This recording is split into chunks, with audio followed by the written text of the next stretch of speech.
March 11 നാവിനെ നിയന്ത്രിക്കാം. വിശുദ്ധ യാക്കോബ് 3:2-11.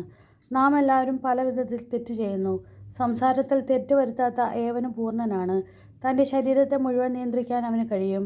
നമ്മെ അനുസരിക്കുന്നതിന് വേണ്ടി കുതിരയുടെ വായിൽ കടിഞ്ഞാണിടുമ്പോൾ അതിന് ശരീരം മുഴുവനെയും നാം നിയന്ത്രിക്കുകയാണ് ചെയ്യുന്നത്. വളരെ വലുതും ശക്തമായ കാറ്റിനാൽ പായിക്കപ്പെടുന്നതുമായ കപ്പലുകളെ നോക്കുവിൻ. വളരെ ചെറിയ ചുക്കാൻ ഉപയോഗിച്ച് ആഗ്രഹിക്കുന്ന സ്ഥലത്തേക്ക് കപ്പിത്താൻ അതിനെ നയിക്കുന്നു. അതുപോലെ നാവ് വളരെ ചെറിയ അവയവമാണ്, എങ്കിലും അത് വൻപ് പറയുന്നു. ചെറിയൊരു തീപ്പൊരി എത്ര വലിയ വനത്തെയാണ് ചാമ്പലാക്കുക. നാവ് തീയാണ്, അത് ദുഷ്ടതയുടെ ഒരു ലോകം തന്നെയാണ്. നമ്മുടെ അവയവങ്ങളൊന്നായ അത് ശരീരം മുഴുവനെയും മലിനമാക്കുന്നു. നരകാഗ്നിയാൽ ജ്വലിക്കുന്ന ഈ നാവ് പ്രകൃതി ചക്രത്തെ ചുട്ടുപഴുപ്പിക്കുന്നു. എല്ലാത്തരം വന്യമൃഗങ്ങളെയും പക്ഷികളെയും ഇഴജന്തുക്കളെയും സമുദ്രജീവികളെയും മനുഷ്യൻ ഇണക്കിയിട്ടുമുണ്ട്. എന്നാൽ ഒരു മനുഷ്യനും നാവിനെ നിയന്ത്രിക്കാൻ സാധിക്കുകയില്ല. അത് അനിയന്ത്രിതമായ തിന്മയും മാരകമായ വിഷയവുമാണ്.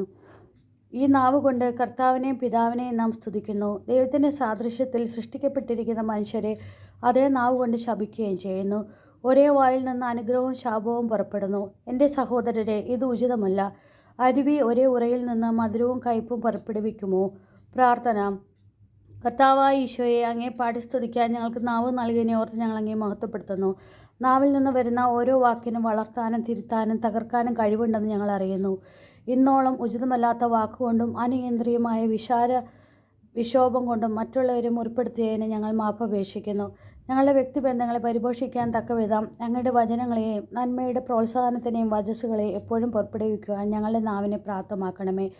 ഞങ്ങളുടെ ഓരോ വാക്കും അർത്ഥപൂർണവും പ്രയോജനവുമായിരിക്കാൻ വേണ്ട ആത്മീയ നിയന്ത്രണം ഞങ്ങൾക്ക് നൽകണമേ.